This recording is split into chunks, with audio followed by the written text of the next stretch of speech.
The year was 1985 in Winston-Salem, North Carolina. A city known for tobacco, but about to become known for something else entirely. In a modest neighborhood, Charles and Robin Paul welcomed their second son, Chris. They couldn't have known then that this child would revolutionize basketball, becoming one of the most intelligent players ever to step onto an NBA court.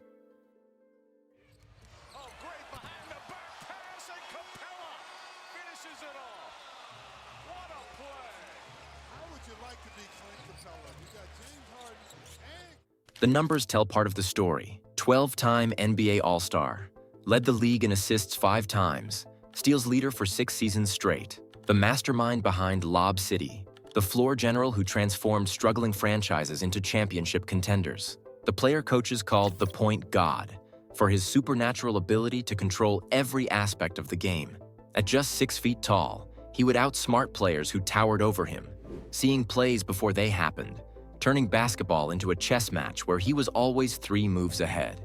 And even when his vision wasn't perfect, he refused to let anything slow him down.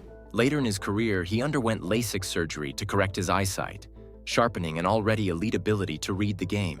But those accolades, they're just the end of the story. To understand how Chris Paul became one of the greatest point guards in NBA history, we need to go back to where it all began. His story doesn't start with basketball.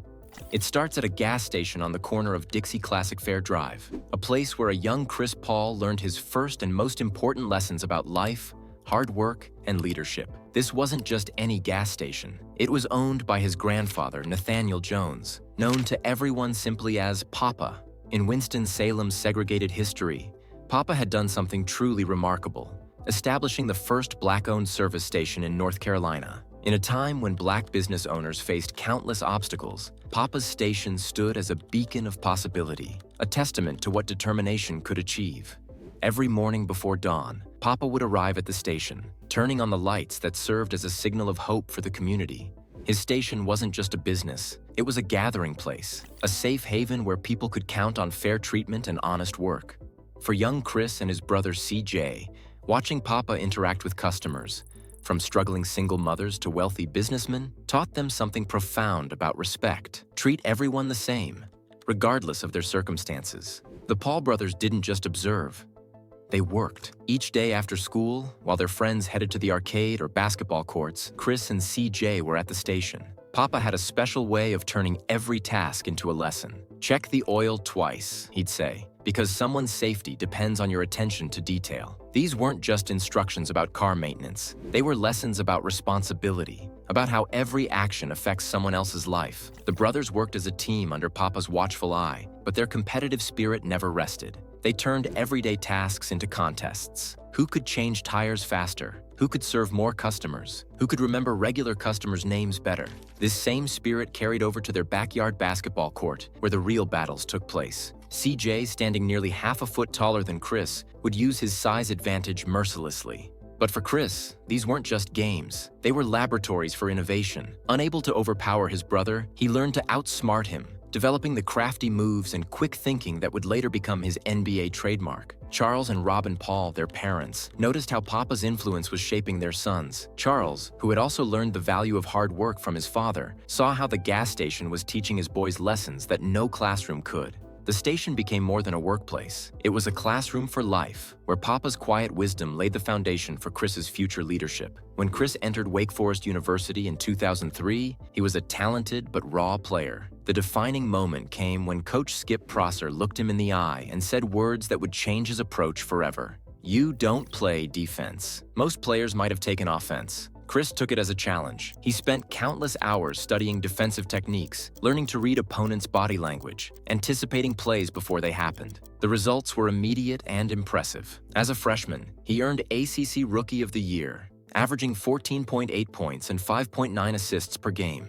But it was his defensive improvement that turned heads. He wasn't just scoring, he was disrupting entire offenses. By his sophomore year, he was putting up 15.3 points and 6.6 assists per game, earning consensus All-American honors. The 2005 NBA Draft marked the beginning of a new chapter.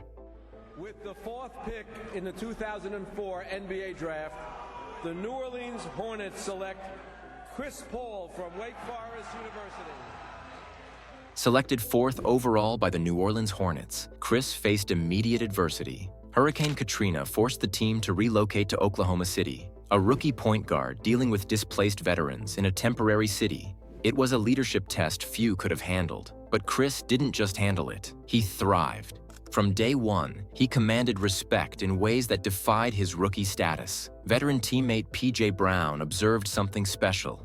Chris took charge from day one, calling plays, directing veterans, like he'd been in the league for years. His rookie season stats backed up the leadership: 16.1 points, 7.8 assists per game, and the Rookie of the Year award. But life had a cruel twist in store. During his senior year of high school, Papa Jones, the man who taught him everything about hard work and leadership, was murdered in a robbery at his home. The next day, Chris had a basketball game. His team wanted to cancel, but Chris insisted on playing. The result? 61 points, one for each year of Papa's life. When the final buzzer sounded, Chris collapsed into his family's arms, the emotions of loss and tribute overwhelming him.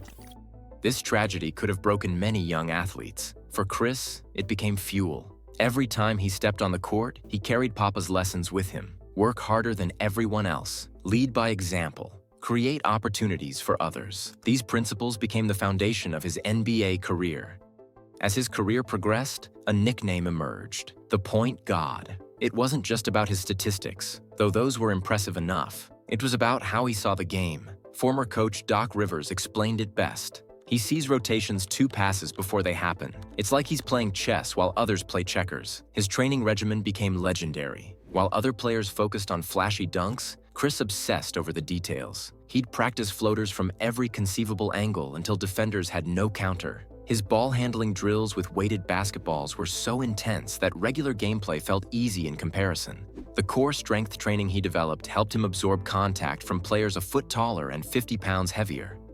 The Lob City era with the Los Angeles Clippers showcased another dimension of his game. Pairing with Blake Griffin and DeAndre Jordan, Chris turned basic pick-and-roll plays into highlight reel alley-oops. But behind the spectacular plays was a methodical mind, calculating angles and timing with surgical precision.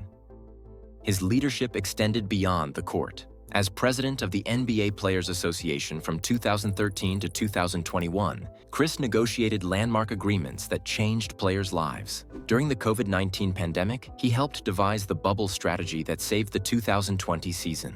When the Donald Sterling scandal rocked the Clippers in 2014, Chris's steady leadership kept the team focused and united. At age 36, when most players are considering retirement, Chris led the Phoenix Suns to the NBA Finals. His stats that season, 19.2 points and 8.6 assists per game, defied conventional wisdom about age in professional basketball. The secret was the same work ethic he learned at Papa's gas station. Today, Chris Paul's impact extends far beyond his personal achievements. The CP3 Family Foundation funds scholarships and STEM programs. His youth basketball camps emphasize IQ over athleticism, teaching young players to think the game, not just play it. 12 of his AAU alumni have reached the NBA, including rising stars like Josh Hart and Cade Cunningham. His career numbers tell part of the story: 12 All-Star appearances, 6-time steals leader, top 5 all-time in assists. But the true measure of his impact lies in how he changed the game. In a league increasingly dominated by physical specimens, Chris proved that intelligence, leadership, and relentless work ethic could still prevail. Remember that gas station in Winston-Salem? It's still there, a reminder that greatness often has humble beginnings, that leadership isn't given, it's earned, that seeing the game differently, seeing life differently, can change everything. As Chris himself often says, success isn't given, it's earned. On the track, on the field, in the gym, with blood, sweat, and the occasional tear. It's a lesson he learned at a gas station in Winston-Salem, perfected on basketball courts across America, and continues to teach to the next generation. This is the story of Chris Paul, the point god, the leader, the man who changed basketball by seeing what others couldn't see. And it all started with a grandfather who believed in giving people a chance, and a grandson who made the most of his.